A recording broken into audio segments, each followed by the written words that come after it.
আসসালামু আলাইকুম সুপ্রিয় শিক্ষার্থীবৃন্দু এবং সম্মানিত দর্শক, অনলাইন ক্লাসে সবাইকে স্বাগত জানাচ্ছি।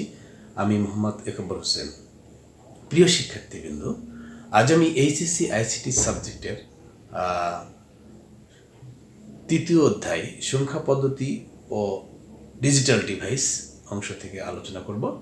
আজকে আমি আলোচনা করব সংখ্যা পদ্ধতি বলতে কি বোঝায়, সংখ্যা পদ্ধতির প্রকারভেদ এবং কিভাবে সংখ্যা পদ্ধতির রূপান্তর করতে হয় এ নিয়ে। আশা করি মনোযোগ সহকারে পুরো ভিডিওটা দেখবে, আর দেখে যদি ভালো লাগে, আমার ভিডিওতে যদি সামান্যটুকু উপকৃত হয়ে থাকে, তাহলে অবশ্যই ভিডিওটাকে লাইক, শেয়ার এবং কমেন্ট করবে এবং আমার চ্যানেলকে অবশ্যই সাবস্ক্রাইব করবে। তো চলো আলোচনা শুরু করা যাক। প্রথমে নাম্বার সিস্টেম বা সংখ্যা পদ্ধতি বলতে কি বোঝায়। আমরা মানব সভ্যতার কম বিকাশের সাথে সাথে মানুষ গণনার প্রয়োজনীয়তা উপলব্ধি করে। গণনার বিভিন্ন পর্যায়ে কিন্তু মানুষ আঙ্গুল, পাথর, কাঠি, নুড়ি, রশিদের দড়ি ইত্যাদি দিয়ে দেওয়ালের দাগ কেটে গণনা কার্য সম্পন্ন করত। কিন্তু গণিতবিদ ও দার্শনিকদের হাজার হাজার বছরের গবেষণার বিনিময়ে আবিষ্কৃত হয়েছে আজকের এই সংখ্যা পদ্ধতি। তো সংখ্যা পদ্ধতি বলতে সাধারণত কোনো সংখ্যা লিখে প্রকাশ করার পদ্ধতিকেই সংখ্যা পদ্ধতি বলা হয়। তাহলে সংখ্যা লিখে প্রকাশ করার পদ্ধতিকেই সংখ্যা পদ্ধতি বলা হয়। তাহলে সংখ্যা পদ্ধতি প্রধানত দুই প্রকার। তাহলে এই সংখ্যা পদ্ধতিটা প্রধানত দুই প্রকার। এক নম্বর হচ্ছে নন পজিশনাল,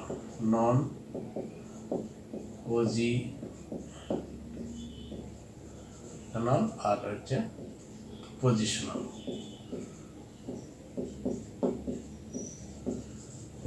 এটা হচ্ছে অস্থানিক আর এটা স্থানিক। তাহলে নন পজিশনাল এবং পজিশনাল এটা আবার কয়েক প্রকার, যেমন ডেসিমেল নাম্বার,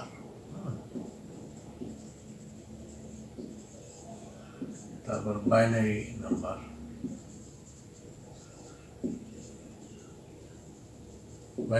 সিস্টেম আর কি, এরপর অক্টাল নাম্বার সিস্টেম এবং হেক্সাডেসিমাল।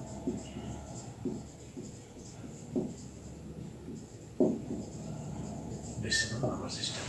তাহলে এই যে স্থানিক, এটা আমাদের সাধারণত হিসাব নিকেশের কাজে আমরা দশমিক সংখ্যা পদ্ধতি ব্যবহার করি, ঠিক আছে। এটি স্থানীয় মান থাকে এবং বেস থাকবে এবং প্রত্যেকটা এটা, কিন্তু এই নন পজিশনাল সংখ্যা পদ্ধতির কোনো স্থানীয় মান থাকবে না, বেস থাকবে না।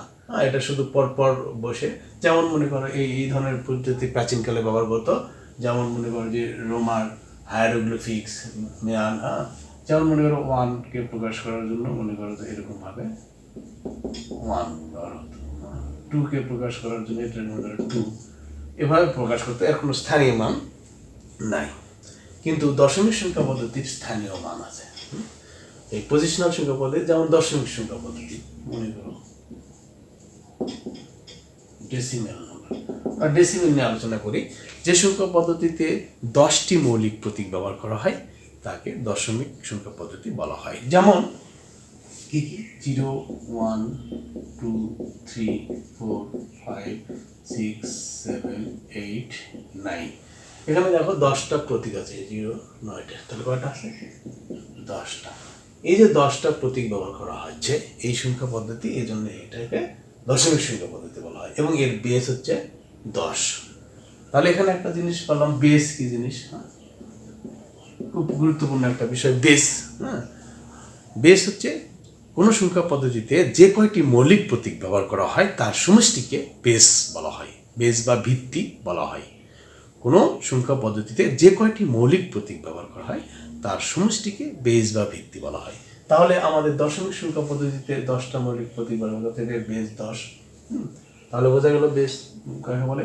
এবং এর স্থানীয় মান আছে, যেমন মনে করো 23 একটা সংখ্যা, এর স্থানীয় মান 3 একক সমান 3, এর স্থানীয় মান কি 2 দশক, এরকম ভাবে স্থানীয় মান আছে, ঠিক আছে। এবং এই সংখ্যা গঠনের একটা নিয়ম, দেখো 2 অঙ্ক বিশিষ্ট সংখ্যা গঠনের নিয়ম, 2 অঙ্ক বিশিষ্ট সংখ্যা গঠনের নিয়ম কি 10 গুণন দশক স্থানীয় অঙ্ক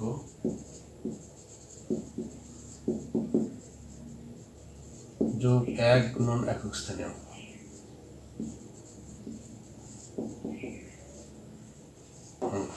তার মানে এটা যদি আমরা বিশ্লেষণ করি তাহলে 2 গুণন 10, আমরা এটা ব্যাখ্যা করে দেখাই এবং 2 মানে এই 10 গুণন দশক স্থানীয় অঙ্ক একক দশক 2 যোগ এই যে সূত্রের যোগ 1 গুণন একক স্থানীয় অঙ্ক এই 3, তাহলে কত দাঁড়ালো? তাহলে 20 যোগ 3, তার মানে 23। ঠিক আছে, এটা দাঁড়ালো। এখন আমাদের এই স্থানে 3 অঙ্ক বিশিষ্ট ক্ষেত্রে একইভাবে হবে। 3 অঙ্ক বিশিষ্ট সংখ্যা গঠন 3 অঙ্ক বিশিষ্ট সংখ্যা গঠনের নিয়ম কি হবে? 100 গুণন শতক স্থানীয় অঙ্ক যোগ 10, তারপর 10 গুণন দশক স্থানীয় অঙ্ক যোগ 1 গুণন একক স্থানীয় অঙ্ক। এভাবে 4 অঙ্ক বিশিষ্ট হবে 1000 গুণন সহস্রক স্থানীয় অঙ্ক যোগ 100 গুণন শতক স্থানীয়। এভাবে তো আমরা সংখ্যার গঠনের নিয়ম বুঝলাম। এখন আমরা আলোচনা করব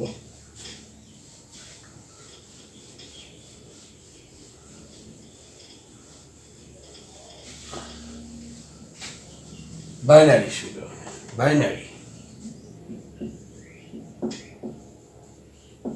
বাইনারি নাম্বার।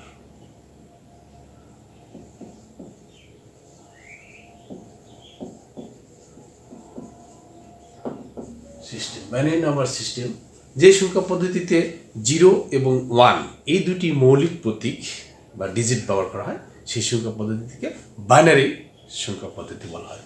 যেমন এই পদ্ধতিতে ব্যবহৃত 0 এবং 1, তার মানে দুইটা মৌলিক প্রতীক ব্যবহার করা হয়েছে, অর্থাৎ এর বেস হচ্ছে 2। ঠিক আছে, প্রিয় শিক্ষার্থী খেয়াল করো যে সংখ্যা পদ্ধতিতে দুইটি মৌলিক প্রতীক ব্যবহার করা হচ্ছে 0 এবং 1। এটা খুবই গুরুত্বপূর্ণ একটা সংখ্যা পদ্ধতি কম্পিউটার পরিচালনার ক্ষেত্রে। এর আভ্যন্তরীণ সকল কাজ এই বাইনারি সংখ্যা পদ্ধতিতে হয়। এখানে যেমন 0 বলতে বিদ্যুতের অনুপস্থিতি, 1 বলতে বিদ্যুতের উপস্থিতি। হ্যাঁ, এবার বিভিন্ন সার্কিট আছে, লজিক সার্কিট, সেই সম্পর্কে পরবর্তীতে আমি ভিডিও তৈরি করবো। তো আজকে বোঝো যে এটা 0 বলতে বিদ্যুতের অনুপস্থিতি বোঝায়, 1 বলতে বিদ্যুৎ উপস্থিতি। তাহলে নাম্বার সিস্টেম, বাইনারি নাম্বার সিস্টেমে দুটা প্রতীক ব্যবহার করা হয়েছে বেশ। তারপরে অক্টাল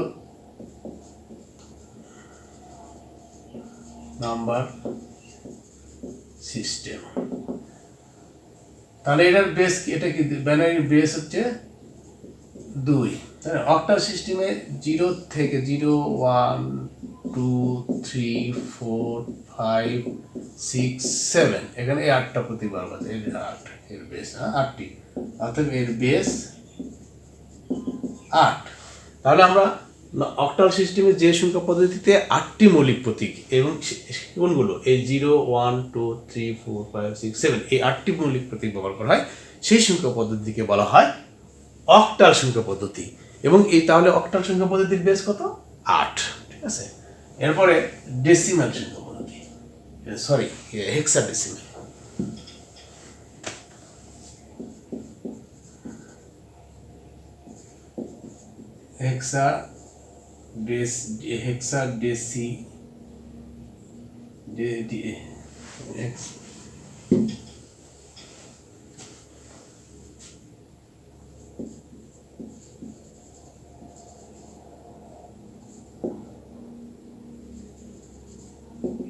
হেক্সাডেসিমাল নাম্বার।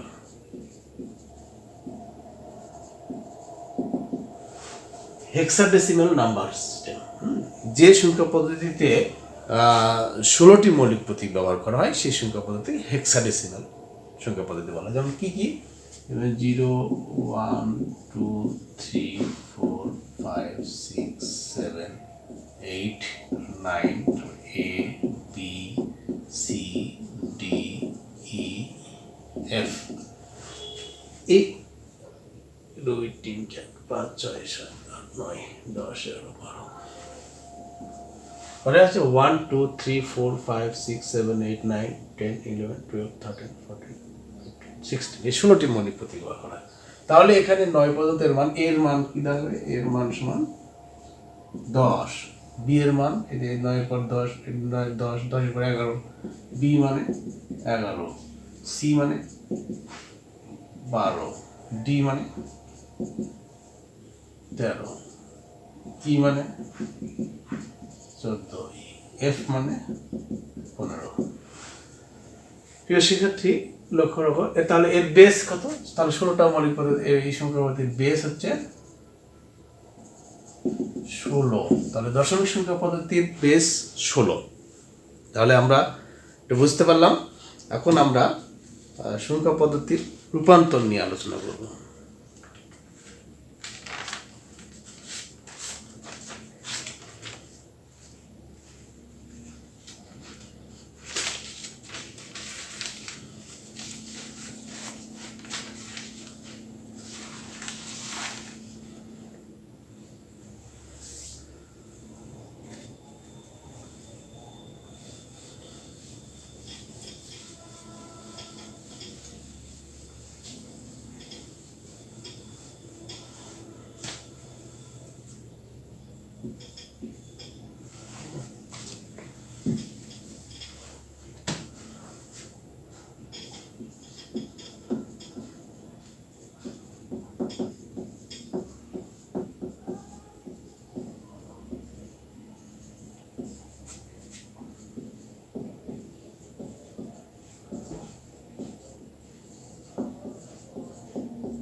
রূপান্তর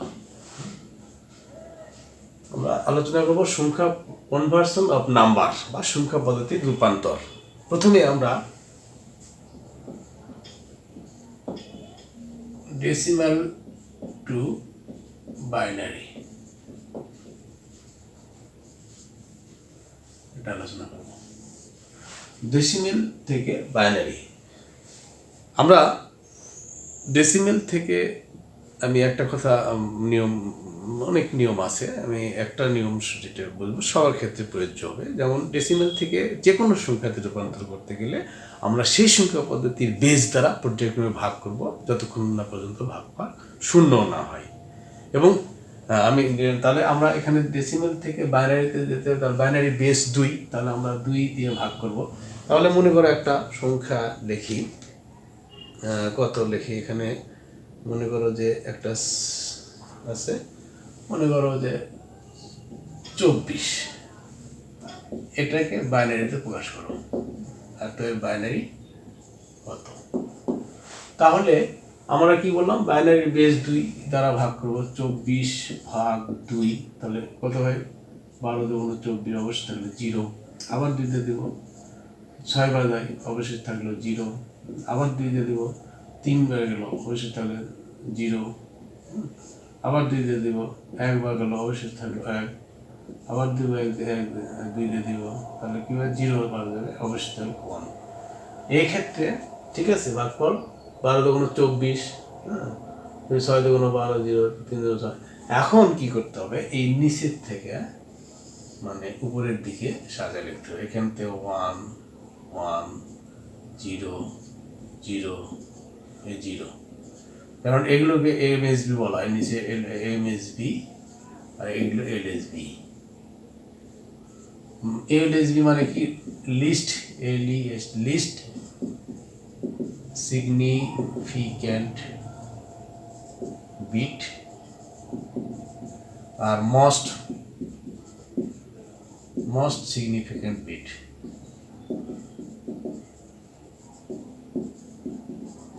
অর্থাৎ এটা সর্বোচ্চ গুরুত্বের অঙ্ক এবং এটা সবচেয়ে কম গুরুত্বের অঙ্ক। তাহলে এই যে উপরের দিকে সর্ব গুরুত্বের অঙ্ক, এখানে এভাবে সাজা লিখতে হবে। তাহলে এই 24-এর বাইনারি কি হলো? 0 0 0, এত অ্যান্সার। বুঝা গেল প্রিয় শিক্ষার্থী? আমরা দশমিক থেকে বাইনারিতে গেলাম পূর্ণ সংখ্যার ক্ষেত্রে। আবার যদি ভগ্নাংশের ক্ষেত্রে হয় তাহলে দেখো, মনে করো যে পয়েন্ট, ভগ্নাংশের একটা নাম্বার লিখি, যেমন মনে করো যে 875, তো এর বাইনারি কত? তাহলে 875 আমাদের নিয়ম ভগ্নাংশগুলোকে করার জন্য আমরা এভাবে একটা সব করব, পূর্ণ অংশ আর এবার দিয়ে ভগ্নাংশ। হ্যাঁ, আমরা তাহলে এখানে ভগ্নাংশ কত? 8। তো এর পর্যায়ক্রমে এর বেস যেহেতু 2 দ্বারা গুণ করতে হবে, গুণ করে পূর্ণ অংশ যদি হয় তাহলে এই পার লিখবো আর ভগ্নাংশ এই পার লিখবো। তাহলে এটা পূর্ণ অংশ 2 দ্বারা গুণ করলে কত হয়? 5 2 10 0, আর থেকে 7 14 15 5, আর থেকে 1 8 2 16, আর 1 17, তাহলে 17 এখানে 7, তাহলে এই 1 একবার চলে আসলো। ঠিক আছে, আবার 2 দিয়ে দেবো, এটা ভগ্নাংশ হয়ে গেল। ঠিক আছে, এবার 2 দিয়ে দিলে কি হবে? 0 5 2 10 0, আর থেকে হলো 1 7 14 15 5, আর থাকলো 1 চলে আসলো। আবার 2 দিয়ে দিলে এবারে কিন্তু 1 হয়ে যাবে, 1000। তাহলে এখানে 0 0 0 আর 1 এলো। তাহলে এখানে কি করতে হবে? এই যে এমএসবি থেকে এমএসবি, এটা এই ক্ষেত্রে এই থেকে এমএসবি, মানে এটা আগে লিখতে, এখান থেকে এলএসবি, অর্থাৎ উপর থেকে নিচ, তার মানে 1 এই 1 1 1 এত। শিক্ষার্থী, তার মানে কি হলো?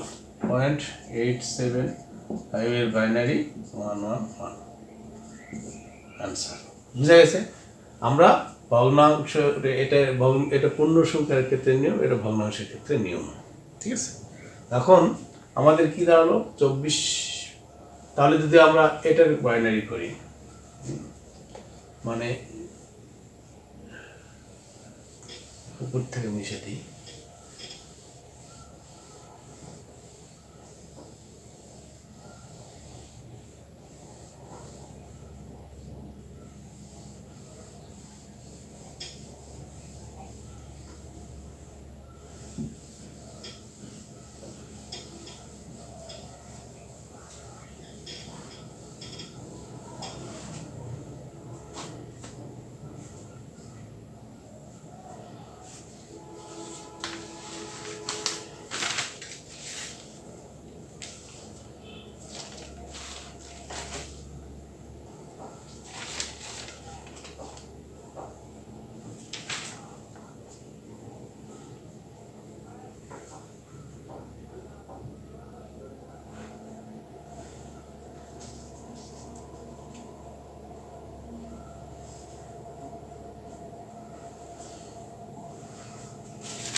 decimal 2।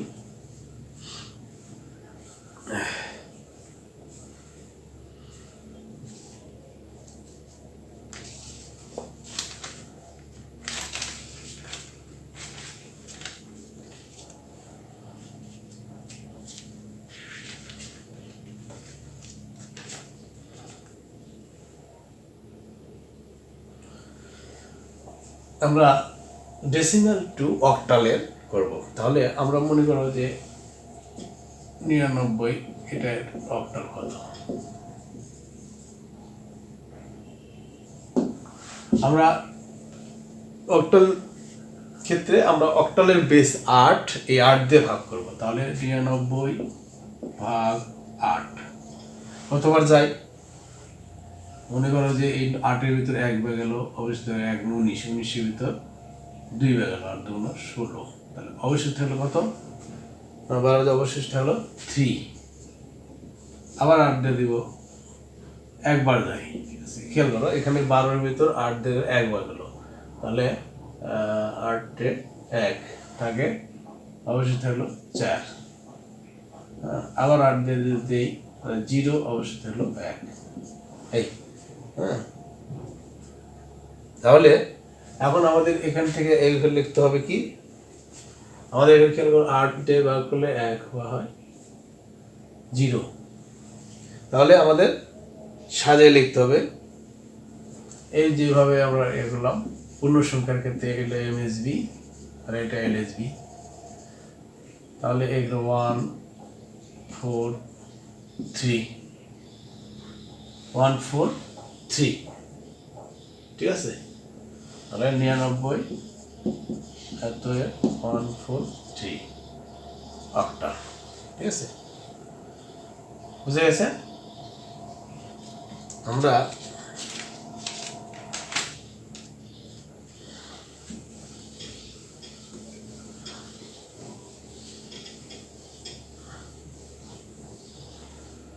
এখন একটা ভগ্নাংশ মনে করো যে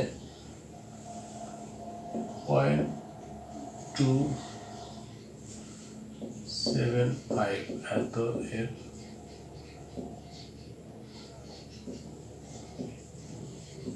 অক্টাল কত। তাহলে এখানে আমরা একটা অক্টাল বের করব। তাহলে ঠিক একইভাবে আমরা যেভাবে বললাম যে পূর্ণ অংশ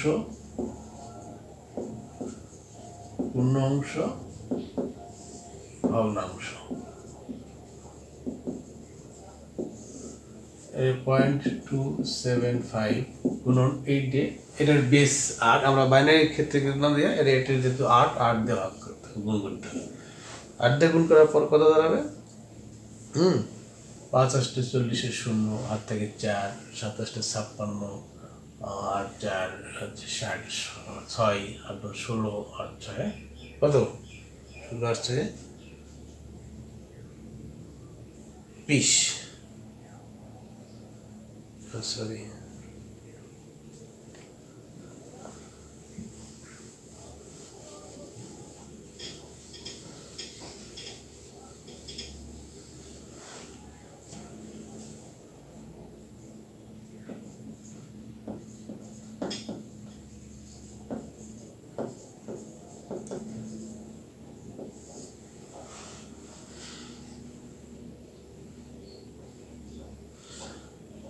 এখন আমরা ডেসিমেল টু অক্টালের ভগ্নাংশের একটা অঙ্ক দেখাই। মনে করো যে 0.105 এত এর অক্টাল কত। আমরা আগে যে নিয়ম দেখলাম একইভাবে পূর্ণ অংশ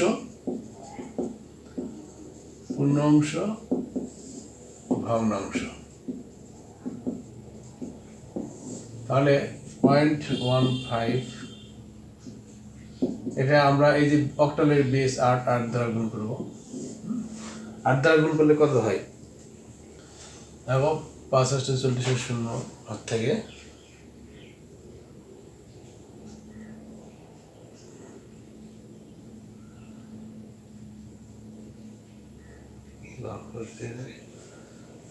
পাগলার কি করেছে এটি।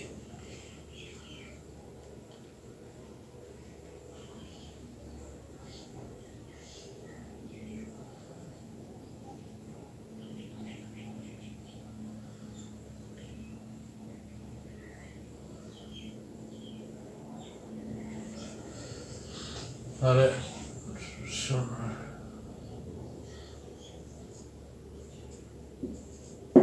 পূর্ণ অংশ এখানে 0 হলো, এটা দ্বারা গুণ করলে 5 0 8 থেকে 4, এরপর আবার করবো 8 দিয়ে দেব 0 4 32 2, হ্যাঁ 4 2 8 থেকে 3 8 64 64 8 থেকে 66 আর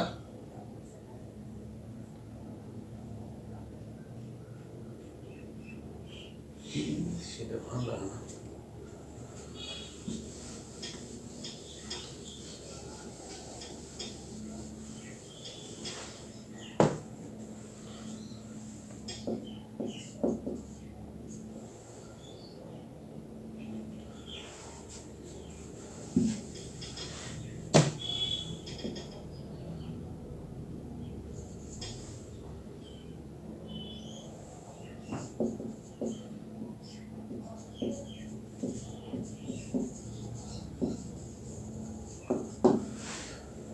আমরা এবারে ভগ্নাংশের ক্ষেত্রে দেখো 0.375 এর অক্টাল কত। আমরা যেটা বাইনারি ক্ষেত্রে যেভাবে আমরা করলাম এভাবে লিখলাম সব পূর্ণ অংশ, এবার ছক আকারে লিখব ভগ্নাংশ। তাহলে 375 গুণন এই যে অক্টালের বেস 8 দ্বারা গুণ করতে হবে। যদি পূর্ণ অংশটা এবার লিখতে হবে এভাবে সাজিয়ে লিখতে হবে। তাহলে কত হয় 5 0 আর থেকে 4 27 56 আর থেকে 6 3 8 24 আর 30। তাহলে এই যে পূর্ণ অংশ 3 চলে আসলো, এদিকে 0 আসলো। অতএব এখানে ওই উপর থেকে আরো লেখা হতো এমএসবি, তাহলে 3 অর্থাৎ 3.375 এর অক্টাল হচ্ছে 3। হ্যাঁ, এভাবে 0.3, ঠিক আছে, তাহলে 0.3 বুঝা গেছে। তাহলে আমরা অক্টাল দশমিক থেকে অক্টাল শিখলাম। এখন আমরা বাইনারি থেকে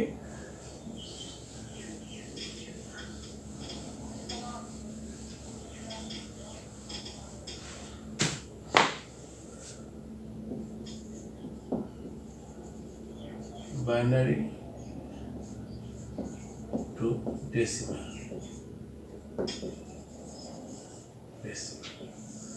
আমরা বাইনারি থেকে ডেসিমাল যাব। যেমন মনে করো 22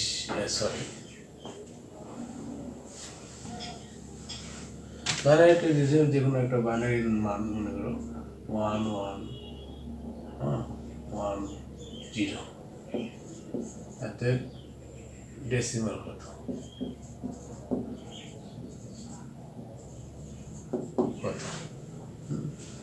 তাহলে আমরা এখানে আমাদের নিয়ম মনে করো যে এখানে এটা আছে, এর পাওয়ার বাম দিক থেকে 0 1 2 3 এভাবে লিখতে হবে। এরপরে 1 গুণন বাইনারি বেস 2 তার উপরে 3 যোগ A1 গুণন বাইনারি বেস 2 তার উপর 2 যোগ A1 গুণন বাইনারি বেস 2 তার উপরে 1 যোগ 0 গুণন বাইনারি বেস 2 তার উপর 0। তাহলে কি হলো, যদি 4, এটা কি 2 এর উপর কিউব, মানে আমি বীজগণিতের ক্লাসে কিন্তু এটা বোঝাইছি 2 এর উপর 3 মানে 2 × 3 × 2 আর 2 × 4 = 8, তাহলে 8 এখানে 1 গুণন 8 যোগ এটা 1 গুণন এখানে 4 যোগ 2 যোগ 2 এর উপর 0 মানে 1, যে কোনো সংখ্যার উপর 0 মানে বীজগণিতের ক্ষেত্রে এটা যখন 1 হয় ঠিক সেভাবে 1 দিয়ে 0 গুণ করলে 0 হয়। এটা তাহলে 8 যোগ 4 যোগ 2 তাহলে 8 4 12 আর 14, তাহলে 14 বাড়ালো, ঠিক আছে, ডেসিমাল। আচ্ছা 14কে আমরা বাইনারিতে করে দেখি এটা মিলে কিনা। যেহেতু আমরা বাইনারি, আমরা 14কে বাইনারিতে করে দেখি এটা মিলে কিনা, ঠিক আছে। তাহলে আমরা যেহেতু বাইনারি নিয়ম শিখছি কিভাবে 14কে বাইনারি করা যায়, 2 দিয়ে ভাগ করলে 7 × 14 অবশেষ থাকলে 0, আবার 2 দিয়ে ভাগ করলে 3 × 6 অবশেষ 0, আবার 2 দিয়ে করলে 1 বার অবশেষ হলো 1, আবার 2 দিয়ে দিলে কি হয়, যায় না 0, অবশেষ হলো A1। তাহলে এটা লিখলে নিচ থেকে সাজালে 1 A1 0, এই জায়গাটা এক এসছে, তাহলে আমাদের এটা ঠিক আছে। তো প্রিয় শিক্ষার্থী, আজ এ পর্যন্ত। পরবর্তীতে আবারও সংখ্যা পদ্ধতি রূপান্তর নিয়ে পরের ভিডিও তৈরি করব। তো ততক্ষণ পর্যন্ত সবাই ভালো থাকবেন, সুস্থ থাকবেন। আল্লাহ হাফেজ।